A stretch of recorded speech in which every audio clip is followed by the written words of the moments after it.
Sunil D'Souza joins us now, Managing Director and CEO with Tata Consumer Products. Sunil, good morning. Thank you for joining us. Sunil, while we would be focusing exclusively on your numbers for the quarter gone by, but that's quarter gone by. The second wave has hit us in the current quarter.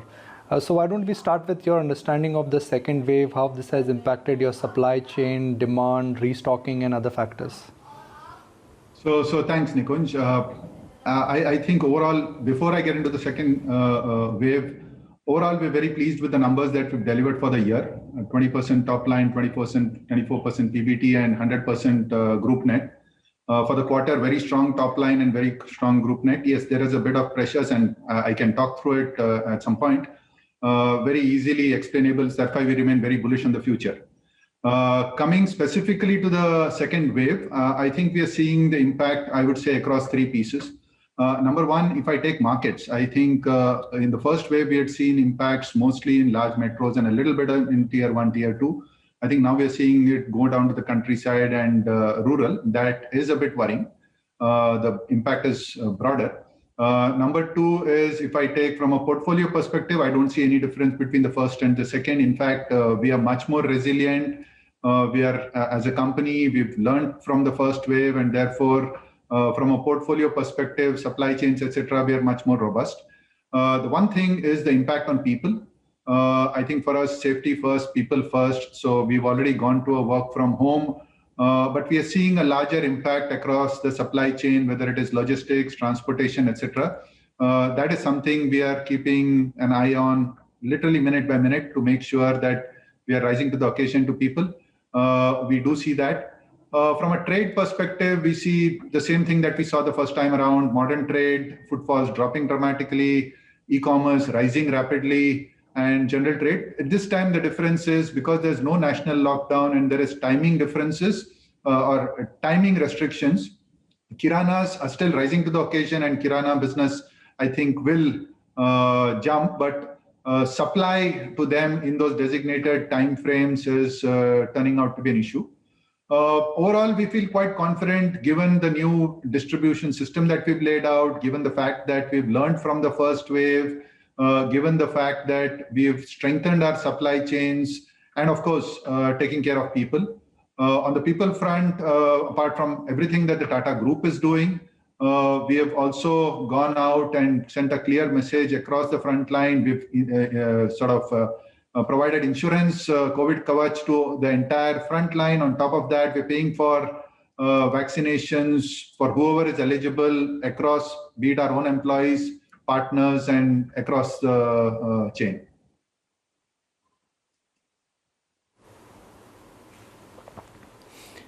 Okay, while the top line picture for the quarter gone by is actually above estimates, on the margin front, I think we'll have to spend some time trying to understand how much of the margin dip is beyond your control, and how much of the margin dip is something which you have consciously decided to maintain. When I say consciously, you've not cut your ad spends. Those factors also were at play. First, I mean, if you look at the overall full year, it's a pretty picture, right? 20, 24, and 103 on group net. And then if you look at the full year perspective per se, you'll see that costs are under great control. If you look at, if I take out raw material and if I take out advertising, we are better by about 300 basis points year on year, which means both there is cost control as well as the synergies that we talked about, a lot of it coming into play. In fact, I think we are significantly ahead on our cost synergies. Then I dial back and see if there is an issue on execution per se, right? But, it's an integrated system. And the foods business delivered 22% top line and 50% bottom line. So if the same system of back end and front end is delivering, which means then there is another issue. So therefore, I go down to what are the other issues. International, overall, we had expected very consciously because we had seen pantry loading a year back. So we were cycling that. We knew we would have to get to a bit of a slowdown, and that is exactly what has happened. Shares have not moved dramatically. In fact, we are on a stronger footing in most of our stronger markets. So that we feel good about. Then the big impact is from India beverages. Now, India beverages, again, if I look at execution, whether I numeric reach up by 20%, direct outlets up by 30%, market share. Quarter on quarter, I'm up by 190 basis points. We have been the fastest growing branded player in the market, either for the last 12 months or for the quarter. And we have not bought market share. We've executed better because it's not that we have discounted and gone for market share. The catch is tea prices, cost of tea, which had jumped up dramatically in August, September, thereabouts, is coming down, but it's still 50% above where it was for quarter four. Now, we've taken pricing judiciously in line with being competitive in the market. I mean, that's a fine line. You walk a balance between volume, margin, momentum, margin and share, right? So we've consciously maintained our competitive stance, executed better, gained market share, but that's put a pressure on margins. Two pieces out here is while the tea prices are coming down, you have to remember we carry inventory over about 60, 90 days for tea because the tea plucking season ends in December. And we've got to carry it for at least till the new season starts, which is May, June right now. So we do see a bit of moderation on prices and therefore margins being built back. You know, Nikunj, it would have been very simple for us to take pricing to make margins in the last quarter and lose a bit of share. But to my mind, given where we are seeing tea prices going, given our execution, that would have been a very short-term measure. So we've chosen to keep our eyes on the short to or the medium to long term, maintain/grow market share, being competitively priced, and then work on the margin fronts as the new tea costs come in.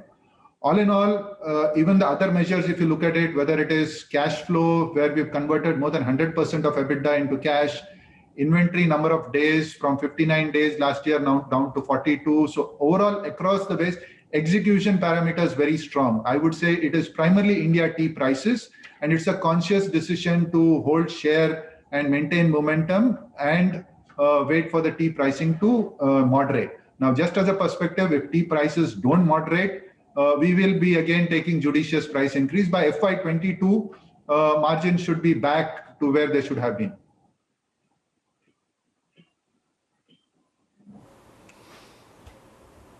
Is 25% the new normal growth? Because there would be this entire base effect of the last year. Then there is a second wave impact. So I'm just trying to understand that what is the new normal considering, because in a normal time I can do my numbers, understand the market dynamics. But every time you try to assume something, it's the corona situation which changes your assumptions. So what is the new normal for Tata Consumer now? So Nikunj, first of all, let me comment on the base effect. Q4 last year, we had grown 7% when most FMCGs had declined. So we are not cycling a negative number there. So we've grown this 26% in Q4 on top of a 7 of last year. So overall, even if you look at it two-year CAGR, we are up at 15, whereas the others are just about touching double digits. So from that perspective, it is not only the base effect, number one. Number two, as we increase distribution, as we strengthen our brands, as we drive innovation, very clearly, we are targeting for high double-digit growth, profitable high double-digit growth, keeping costs tight and dropping that to the bottom line. So I would say double-digit is the norm. Sometimes you'll get significantly high double digits, sometimes you'll get low double digits, but that is what we're targeting.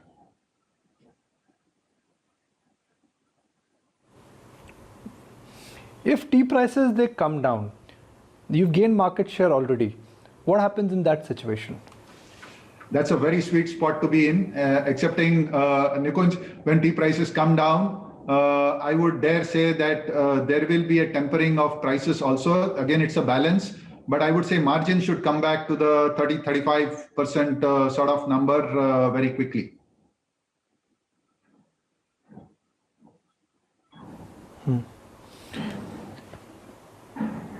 Walk us through what is happening on the food portfolio. That portfolio has seen a growth of 20%. Now it's become a sizable portfolio. Are you on course to grow that portfolio?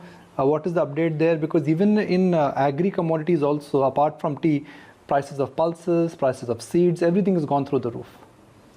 So for foods portfolio, I would split it into two pieces, Nikunj. Number one is salt and all the other portfolio with Sampann out there. Now, salt itself, we've seen a very strong growth. I think it was 17% last quarter. Now, we have seen growth. As I mentioned, we have opportunities both at the lower end of the pyramid as well as the higher premium side. Both the lower end and the premium side have fired, which means our margins in salt again are in the 35% range, all in, because it's both a combination of volume and mix which has delivered the margin. Our premium salts have grown by about 70%, which is a very good place to be in from a margin profile. We have gained share in overall salt. We're about 160 basis points, if I remember right, quarter on quarter. So even for the full year, it's about 160, 180 basis points. So we're gaining share on top of being the largest share salt player by far. So I think the execution and the portfolio and A&P is working out just fine. Then I come to the Sampann portfolio. For the full year, we've grown at 26%. Are we happy? No, we're not. I think we're still on the ground floor on Sampann. Sampann is pulses, spices, and mixes. Spices is, I think, opportunity for profitable growth. Pulses is a huge opportunity both for volume and for margin. And then the whole expansion.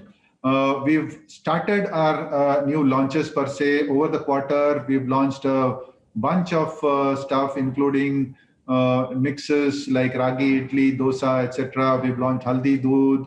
So our innovation pipeline is now beginning to fire in Sampann, and we should expect that growth to continue. All in all, again on the foods portfolio, I would say double-digit growth overall, with Sampann significantly outpacing the rest of the portfolio. Margins being 34, 35 overall. That's what we see.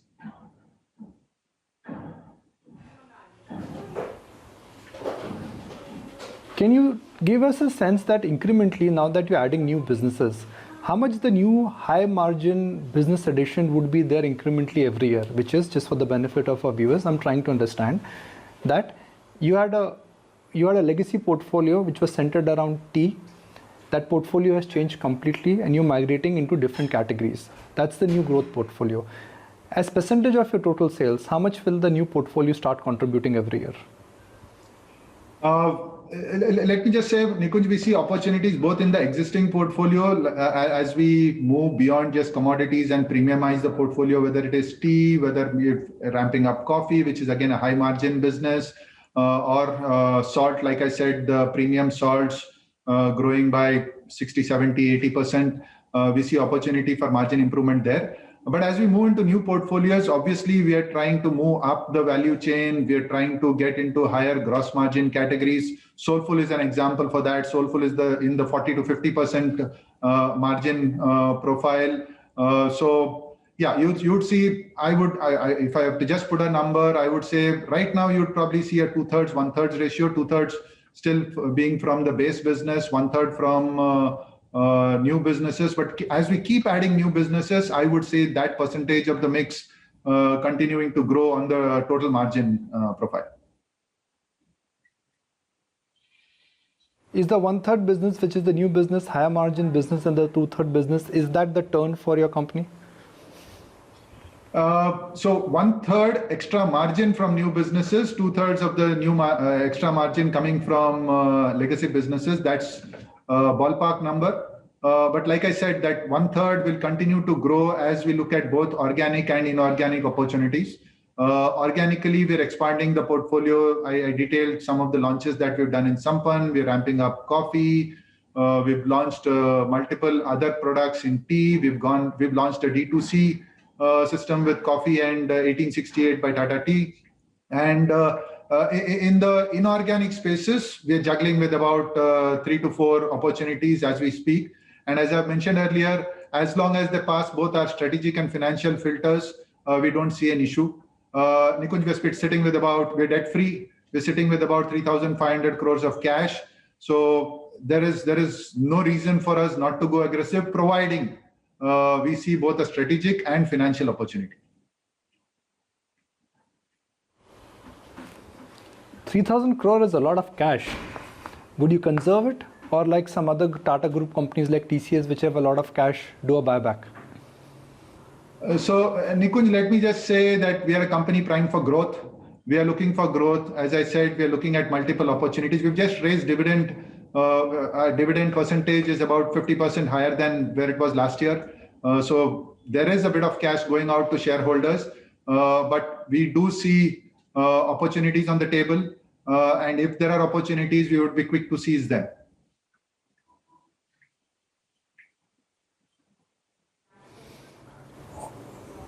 What is the thinking in keeping Tata Coffee listed?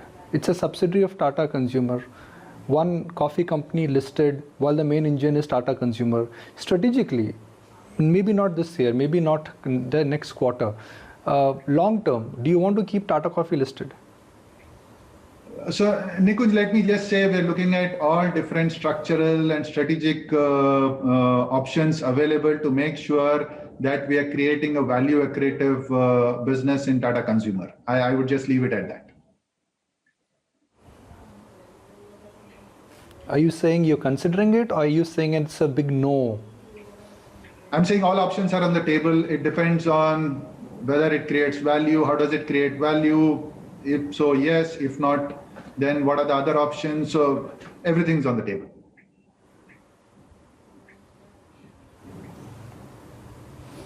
What is your view on the international business? While we know it's easy for us to understand the India business, internationally, at what rate the business will grow? Is that high margin business? Is that a strategic business? So I mean, we've got three. If I split my business as it is currently, we've got three big pieces, right? There's foods, India, beverages, and international, and then of course joint ventures, associates, and all that. But broadly, it was a one-third ratio when we started off. But now India is accelerating significantly. So India's role in the portfolio is growth, market share, and expanded portfolio. International is a profitable, steady, cash-generating business, double-digit EBITDA margins now. For the last 1 year, I think they've delivered phenomenal results, up by about, if I take out the divestitures that we've done, the out-of-home business in the US, the Czech business, which we divested in January of 2020, if I take out MAP Coffee, which we've divested in Australia, it's 8% top line and about a 28% EBIT, which I think is a very significant driver. The big thing is we've maintained / grown share in most of our segments. International, in places where we play tea, like the UK, Canada, very clearly the growth is happening in fruit and herbal and specialties, and we've started focusing on that. Growth in fruit and herbals and specialties is 2x of what it is in black for us internally, and black is largely a stagnant category. So obviously profitability is moving in the right direction.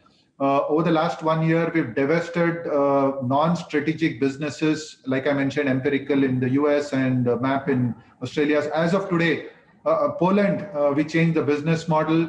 Australia, because of the divestitures, is now profitable. We don't have a loss-making business in our portfolio. Earlier, we had those pieces. So today, every international business is profitable. The key is now firing them up with the right strategic levers and fueling for growth.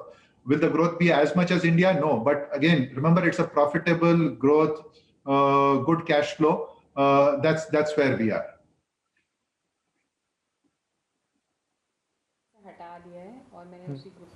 Right. Broadly, if one has to understand, let's say, Tata Consumer, this is FY22 versus FY25.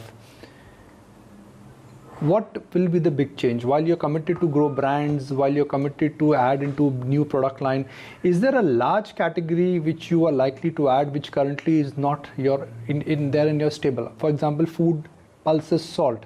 They were not there 3 years ago. Now they are dominant part of your portfolio. While incrementally, if you make changes in the beverage portfolio, tea portfolio, coffee portfolio, that's like adding up or moving up the value chain.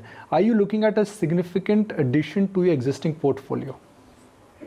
So Nikunj, let me say we've entered FY22 with a brand new vehicle, a vehicle on which we've changed all the 4 tires, we've changed the engine, and while we were at it, we've given it a new coat of paint. So a brand new spanking vehicle entering FY22, and we feel good about it.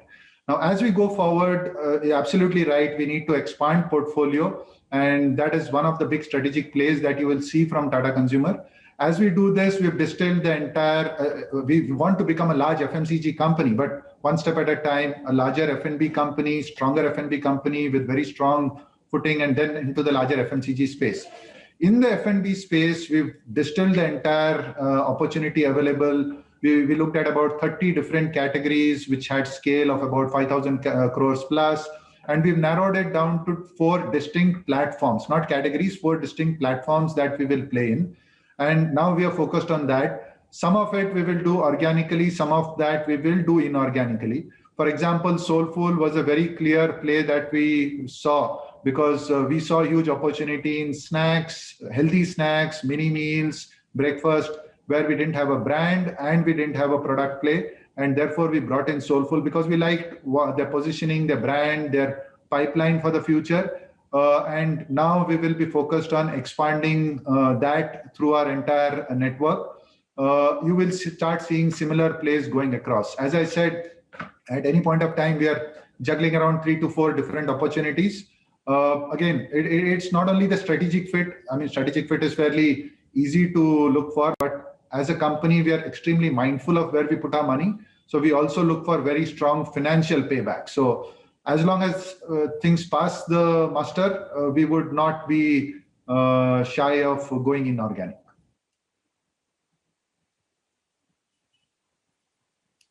Appreciate your time. Fantastic to have you back, and thank you very much for your thoughts.